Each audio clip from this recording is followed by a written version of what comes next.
Good afternoon. My name is Mike Carney, and we're here in the beautiful city of Indianapolis, Indiana, and it is my pleasure this afternoon to interview, for leadership recalled purposes, Mr. Richard Perry, President of Perry Engineering out of Vancouver, British Columbia, and past President of the ASHRAE Society in the years 83, 84. I think we ought to start perhaps with letting you start a little bit about your career and how you got into engineering and what your start was. Yes, Mike, I started off actually in machine design way back in 1946, I guess. Got into that after the war. I was in the war as a flight lieutenant in the Royal New Zealand Air Force, flying Lancasters, bombing over Germany. And now wait, you mentioned New Zealand. Yes. Were you from New Zealand? I came from New Zealand. I was born in a town called Masterton, which is just north of Wellington, in the North Island of New Zealand.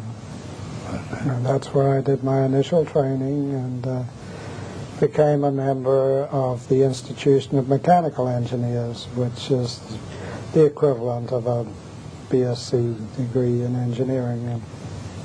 And that's how we came to Canada. We decided to move.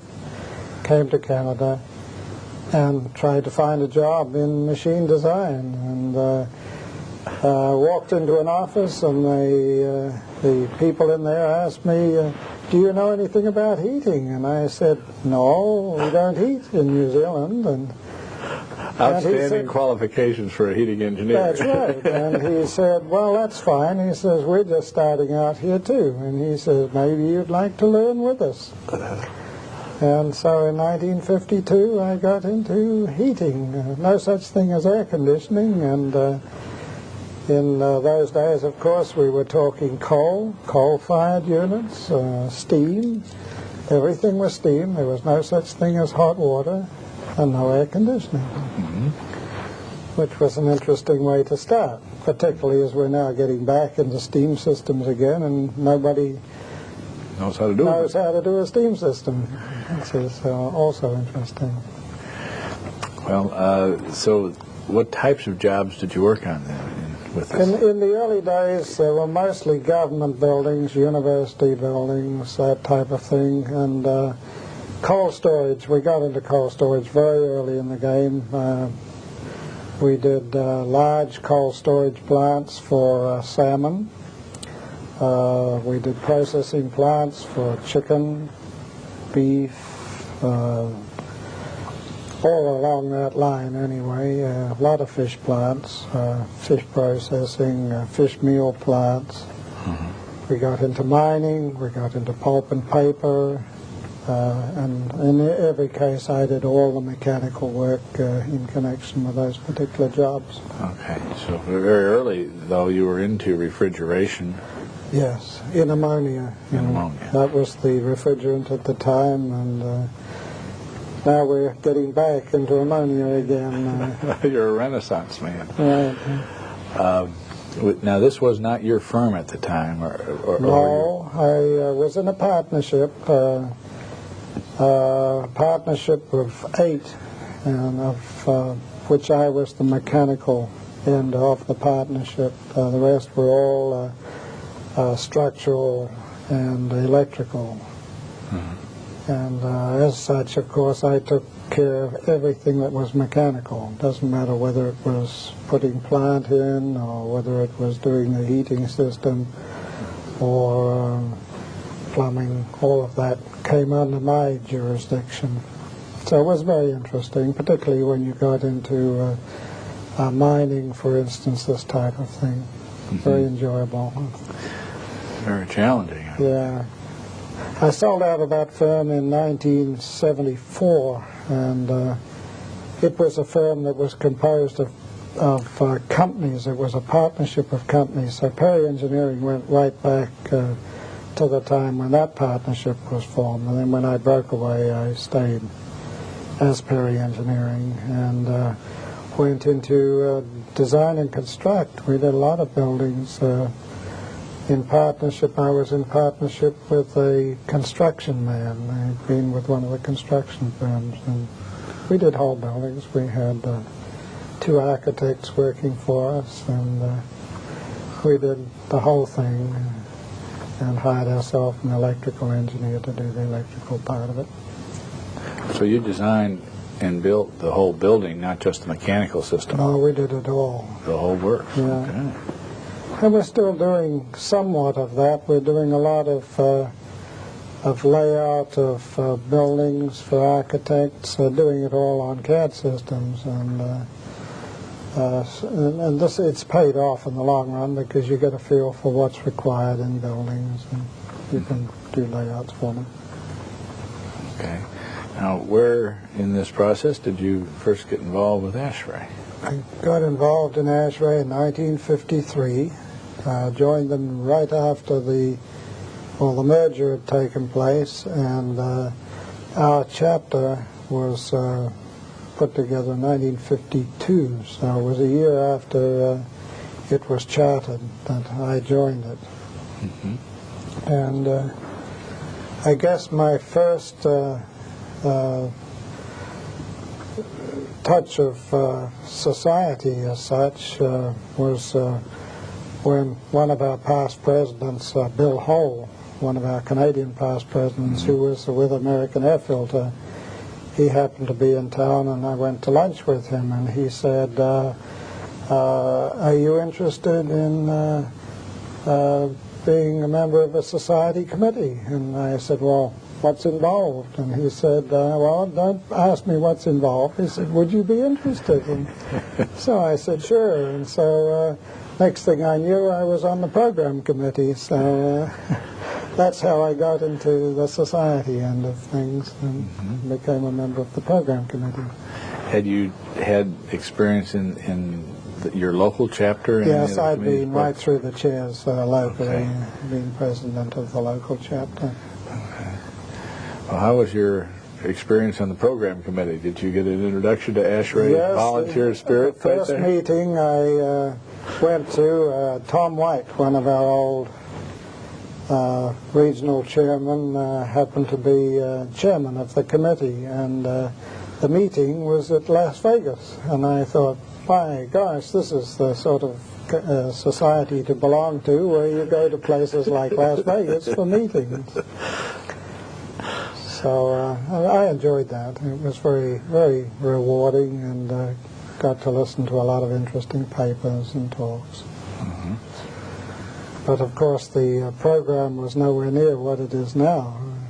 Yes. About half as many papers, if that. It's expanded enormously. Well, just an anecdote. Bern Nagengast showed me a program from Willis Carrier's days that was this big. It was a pocket-sized edition with about 6 pages, including all the ladies' activities. Oh, yeah. So we have come a long way since then. Well, we always said that it was going to get too big. We could never handle it. Here we are. Here we are, too big, and we're handling it. We're handling it, yeah. Yeah. From the program committee? Program committee, I became regional chairman of Region 10, and Region 10 went from Alaska down to the Mexican border, and it included Hawaii and went clear across to Arizona and right on up to Idaho, British Columbia. Took in the whole of the western states and Canada and Alaska. And how many chapters? There were 17 chapters. And you were to visit each one once a year? That is correct. I made 17 visits every year for 3 years. And doubtless they paid you a lot for this, did they? Nothing other than the airfare. Yeah. I think on the average we used to average out about the same cost every year. I used to take my wife Audie around with me, and she enjoyed it. So it was part of the cost, of course. Describe the routes that you took to visit the chapters. I found that interesting. Okay, we'd try to work them in so that we would get 3 chapters in any 1 month. We'd get them lined up so that they would be one after the other. It didn't matter the distance apart, as long as we had 3 that were on consecutive days.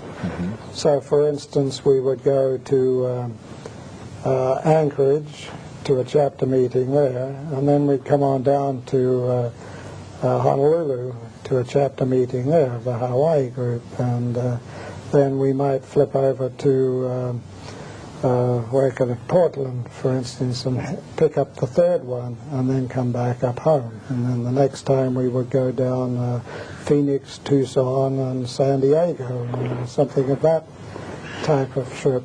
So that's the way we worked it, so that we could pack 3 into a week.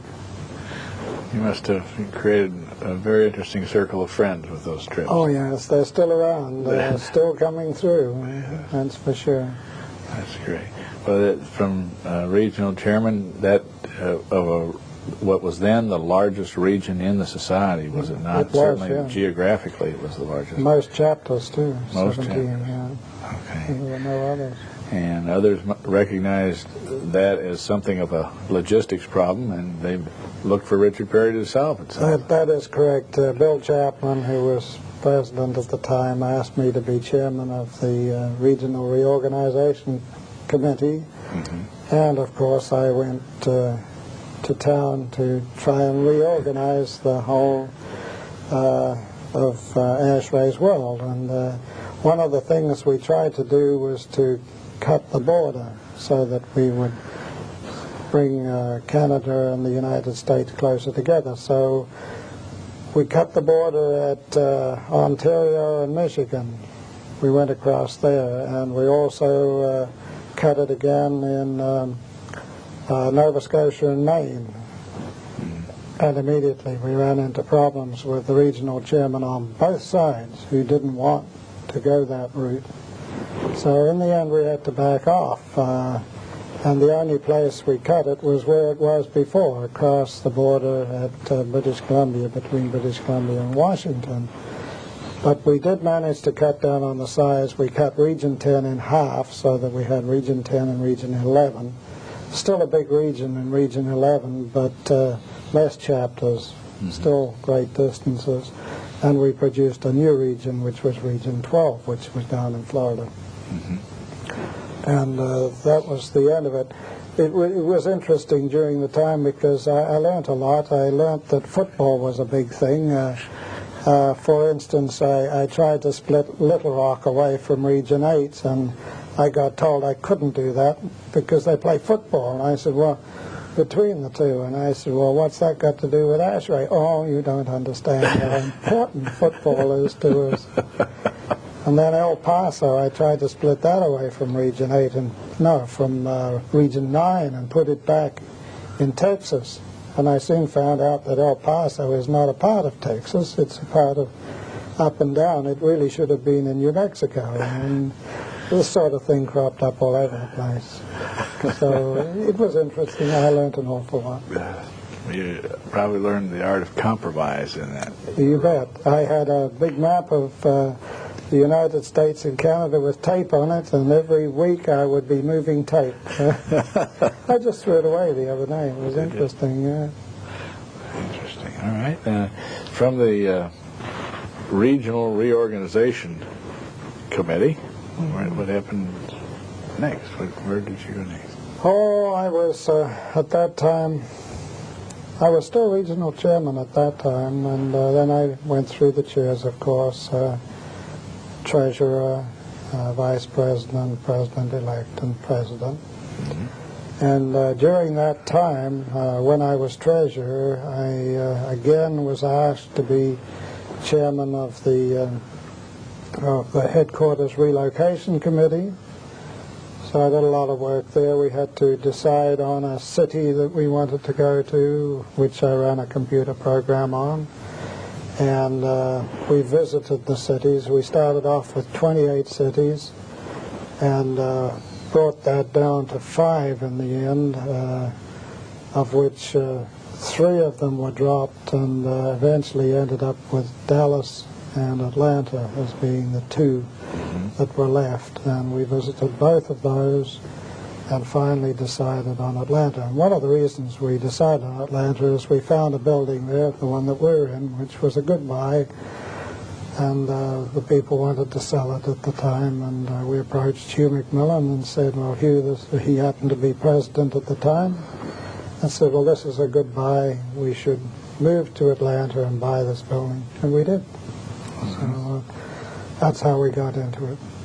But we did most of the cities in the U.S. and Canada, look at most of them. Mm-hmm.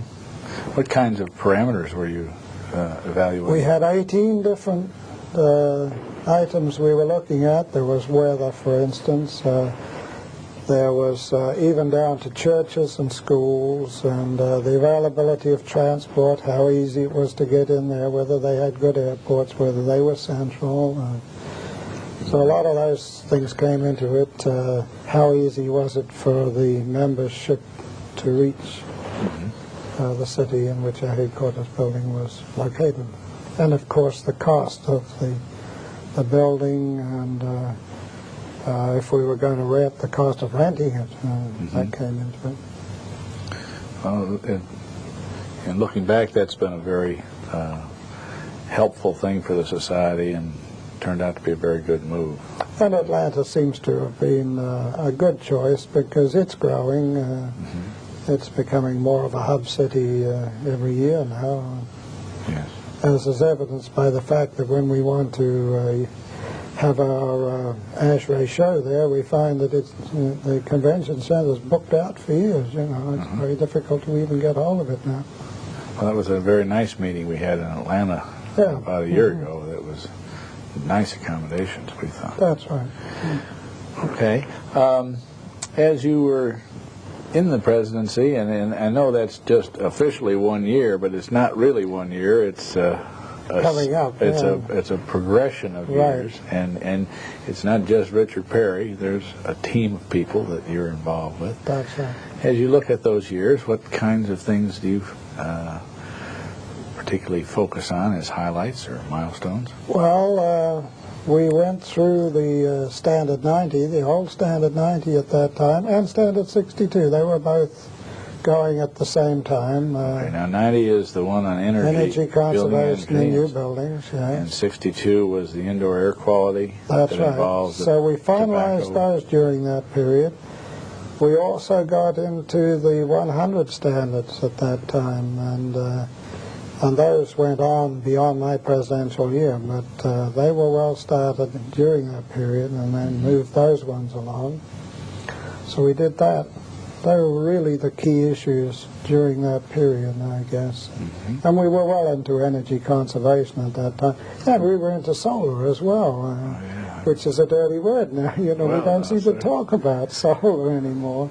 No, I remember those years readily. Yeah. Very much more highly visible term than those days. That's for sure. Your presidency, what theme did you select for that?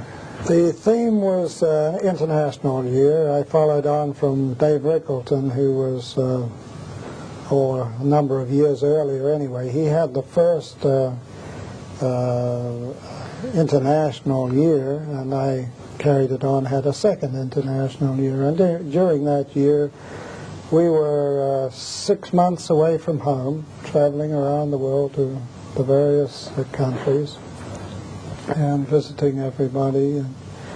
And also during that period, we chartered the first of the overseas chapters, the Singapore chapter, and got the Hong Kong chapter off the ground and started, and it was chartered shortly after my presidential year. It was very successful. We had a big meeting in Atlanta, an international meeting, and we got a large number of international visitors at it. We had international gatherings, we had international dinner, and we tried to promote this whole international concept at that time, and it's carried on, and it's surprising how much we've done in the interim period. There's no doubt about it. You said you traveled 6 months out of your presidential year. What was the effect on your business back home? Well, it was rather disastrous. We had quite a number of architectural clients, for instance, before I became president. I tried to get them interested in going with the employees that I had and my partner. I tried to pass everybody over to him, but it didn't do any good. The clients all said no, they wanted Dick Perry there, and he wasn't there, and he wasn't going to be there for a year, and it was no good, and they went to other consultants. So I lost most of the clients that I had during that year. However, right after, in the year after I was president, the government put out a big contract for energy audits right across Canada, and every province they picked one consultant to handle the energy audits for the whole province. And there were, in the end, we did 1,200 energy audits, I guess, but we applied, and I put down the fact that I was had been ASHRAE president, and showed pictures and news cuttings about energy conservation and what I had done towards Standard 90 and this type of thing. And they were tickled pink, and they gave us the contract just like that. And I wouldn't have got it, I'm sure, if it hadn't been for the fact that I had been so heavily involved in ASHRAE. Looks good on the resume, huh? Oh, absolutely. And they were tickle pink all the way through it. They kept on promoting the fact that, oh, look how British Columbia is doing, and it's doing so well in these energy audits because of the fact that they have a past ASHRAE president running the whole thing. I guess we had, what, three teams out there, 2 energy buses, all of the equipment for testing buildings. Mm-hmm. We did about 1,200 or 1,500 energy audits. That's really... In what span of time were you doing this, Mike? It took us 2 years. 2 years. 2 years to do it, yeah. What else was the effect on your business afterwards? You're saying it was a tough year as the president. Yes. Well, we got into, at that time, we got into CAD in a big way. We set up a service bureau for computer-aided drafting way before its time. But architects knew they were going that route. We did a lot of architectural work, a lot of engineering work, particularly electrical. Mm-hmm. And we carried that on until 1985, I guess, and we've really carried that on ever since, not as a business, but well, we are doing it as a business too. We have a number of fairly large contracts doing CAD work for architects and government work, this type of thing. Just doing the drafting as a service to these other organizations? Yeah, that side of that's what we tackled. Everything, particularly government, has to be done now on computers, so you can't find people that can do it, so we set ourselves up that way. We're doing a lot of training now, training of people on computers of all kinds. We've got courses going on design, architectural design, mechanical design, electrical design, using the CAD system, because this is what's missing at your high schools and your technology institutes. They come out of there, they can use computers, but they don't know how to design a thing. So we've been building that up, and on top of that I get into a lot of design work, building approvals, this type of work now. What would you say to a consulting engineer in one of the chapters about the conflict? He's sitting there worrying about cash flow and whether or not he should become active in his local chapter and perhaps active on a committee in the national organization. What would you say to that young architect or consulting engineer? I talked to a lot of them. I talk to them particularly if they look like they're good ASHRAE candidates that are going to move in ASHRAE, and I've usually tried to downplay the cost end of it, because you can get over that cost, particularly now. A lot of this is picked up by the society where it wasn't picked up before. The big factor is the time factor. They just have to somehow come to grips with the fact that it's going to take time if they're going to do the job properly, and if they can beat the time factor, they can do it. And we've had a number of, in fact, right now the British Columbia chapter has more regional vice chairmen from the one chapter than I think any other society chapter. We've got 1, 2, 3. We've got 3 and a director at large, 4 all working for ASHRAE right now, and all because, you know, we talk them into it. You're a good mentor and persuader. Well, it's not that bad. Once you get your feet wet and into it, it's not that bad. It's not difficult. It just takes a little time. You've got to keep at it. That's right. We talked just a little bit about highlights and things you were particularly pleased with during your presidency. What about people? Experiences with people that you might want to recall? Yes, I guess I'd have to look at the people that really brought me along, the ones that wanted me to go on.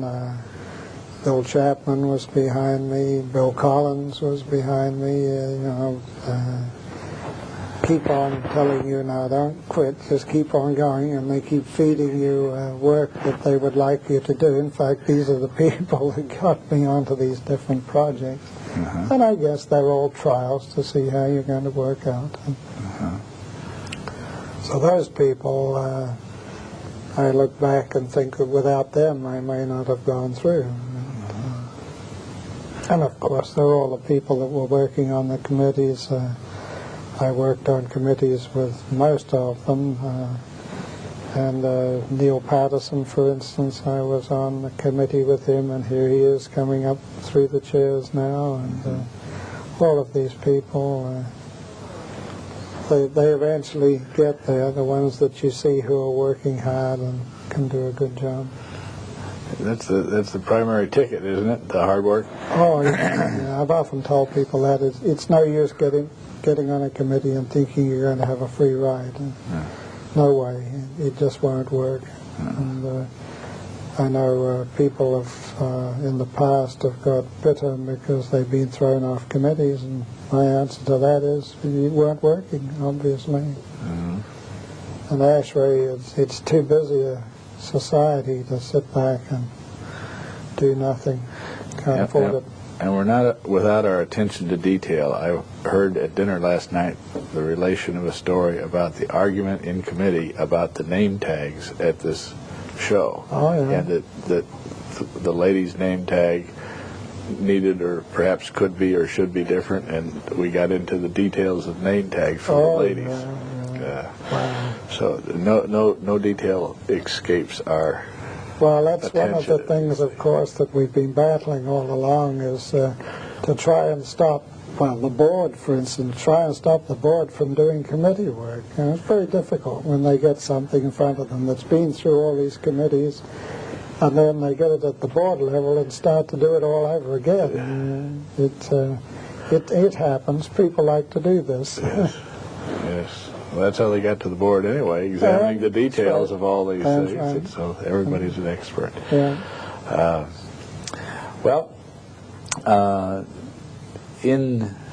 We've mentioned some technical things that were part of your presidency, a couple people.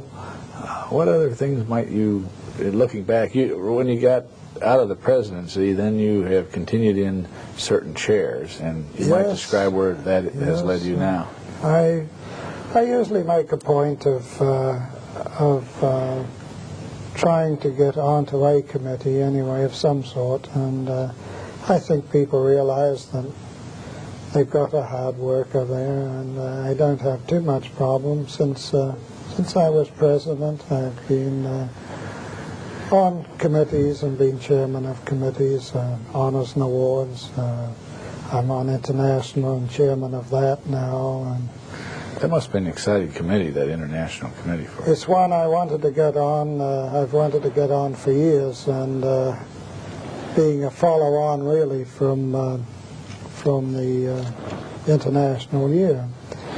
And one of the things that we are doing this year is we've set up a group that we call International Liaison Members, and they're in specific areas of the world: Australia, New Zealand, Japan, not the Far East because we got chapters, Europe, and the Middle East, and India.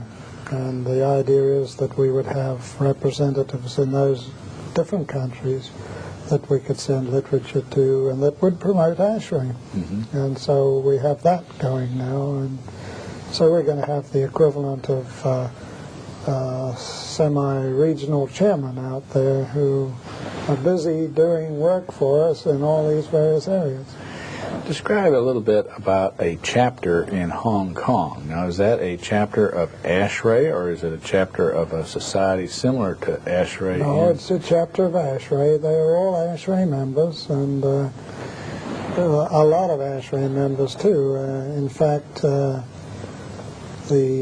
last year I was there, I went to the chapter, their annual meeting, and they had 400 meetings, of which a large percentage of them were ASHRAE members. The same goes for Hong Kong too. There's a tremendous number of ASHRAE members. Okay, now when they become an ASHRAE member, do they send their dues into ASHRAE United States, or is it ASHRAE Hong Kong? That I'm not sure how that works. Okay, I never asked that. And, so okay, and do they get a guide or a handbook? Yeah, they get a handbook, I and believe. it's in English? Yes, it's in English. And they all speak English. They're British countries, you know, so they're all English speaking. Okay, so that is, I guess I was driving at, when there is a language or a language difference, that how does that work? How the mechanics of that work in a chapter overseas? Yeah, well, what we've decided, we've been through this, is that language-wise, there are only two languages, two of them, that are really important. One of them's English and one of them's Spanish, because of the fact that we've got so many Spanish-speaking people in South America. The rest of the world, practically all of it, that is using ASHRAE handbooks, speaks English. So they use English as the language of commerce, then? Well, they don't speak English necessarily, but they can read English. And so the English handbooks, for instance, are the ones that are most useful to them. So no point in translating, even French, As you look back, Richard, what kinds of changes in the systems that you've designed have you seen? Well, we were just talking about that this morning. We went through the era of heat pumps. I did a number of heat pump systems, water source and air source heat pumps. We went through the era of total energy systems, and I put in a number of engine-driven and turbine-driven generating plants, and then all of those went out of favor, and we had a period when we did none of that. In fact, a lot of the engine systems were taken out because of the upkeep on the engines and one thing and another. They worked well, but the maintenance was higher than what people wanted. And now we're back in it again, you see. We sort of go through cycles, and the engine-driven systems are coming back now. There is a difference, however, in that when we did them, you couldn't parallel the hydro systems. They wouldn't let you, for instance, if you put an engine generating system in a building, they wouldn't allow you to hook up to the local utility. It was not allowed, and as a result, if you had a breakdown of an engine, something happened to your system, you were down, and nothing you could do about it. Now, that's all changed. If you're generating, you can actually feed back onto the grid and sell the power that you're not using. So that's made quite a difference to the energy systems. And heat pumps, of course, we've gone right back to using heat pumps on practically every building now. So that's something that's come back with us. Right. What goes around comes around. Yeah. Well, I think perhaps it's time for us to look for a close here. And if in looking back at our conversation, not so much our conversation, but your years here, is there anything any point you'd like to make or focus on? I don't think so, other than I've really enjoyed it. ASHRAE's been great to me, and I don't think I'll give up until, like John Fox, I'll keep coming. Keep coming. Yeah, as long as they'll let you at bat, that's right. You're going to come. Well, Yeah. Richard, it's been a joy knowing you. I think you and I first ran into one another at a CRC in Jackson, Mississippi. Yeah, that's what you said. And yes. that's, I don't know how many years ago for me. I guess about 15 years. That's got to be, Yeah, 15 years or so. Yeah. And it's been a pleasure knowing you and interviewing you today, sir. And thank you for coming by. Well, thank you, Mike. Enjoyed it.